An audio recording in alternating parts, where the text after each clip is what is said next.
ดีนั่นนี่เขาสิมาบริจาคเครื่องอยู่แขวงไซสมบูรณ์พอดีว่ารถต่างเครื่องพอดีเพหน่อยนึงเนาะก็เป็นจังไดก็เขาสิไปได้หรือว่าบ่ได้ก็ค่อยเบิ่งกันเอาเด้ออยู่ที่เมืองหยังเมืองล่องสานบ้านบ้านภูประมาณถือว่าเป็นจังไดรถเฮาพี่เนาะนั่นนี่เป็นยุ่งหลายอาจจะมีปัญหาเพราะว่าทางมันบ่ดีเนาะพาดใบพฤกษาแก้มบ้านกาญาเขาสั่นสะท้านเยือกเย็นบากลองสวงในคนรวยผ่านพ้นคนจนเน่าจะขาดใจ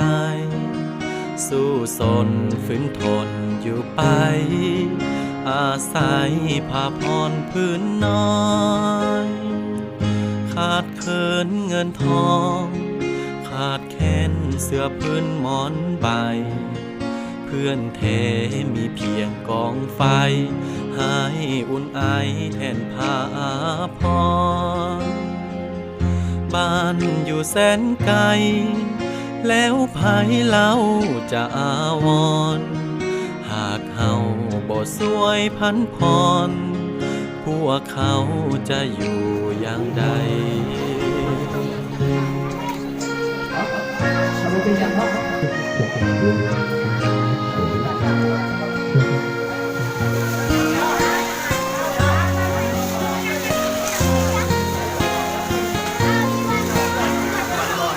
เสื้อผ้าพื้นเก่า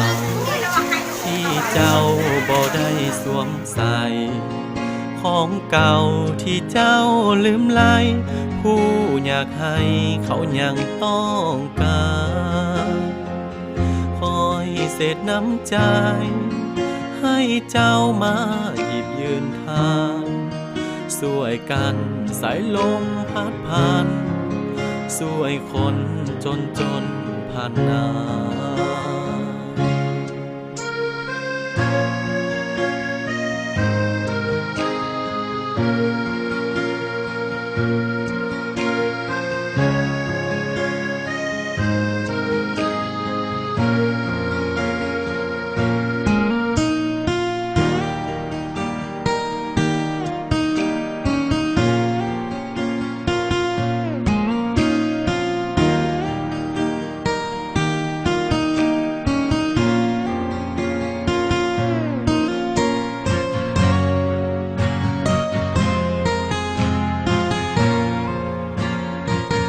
เสื้อผ้าพื้นเก่าที่เจ้าบ่ได้สวมใส่ของเก่าที่เจ้าลืมไล่ผู้อยากให้เขายังต้องการคอยเศษน้ำใจให้เจ้ามาหยิบยืนทานช่วยกัน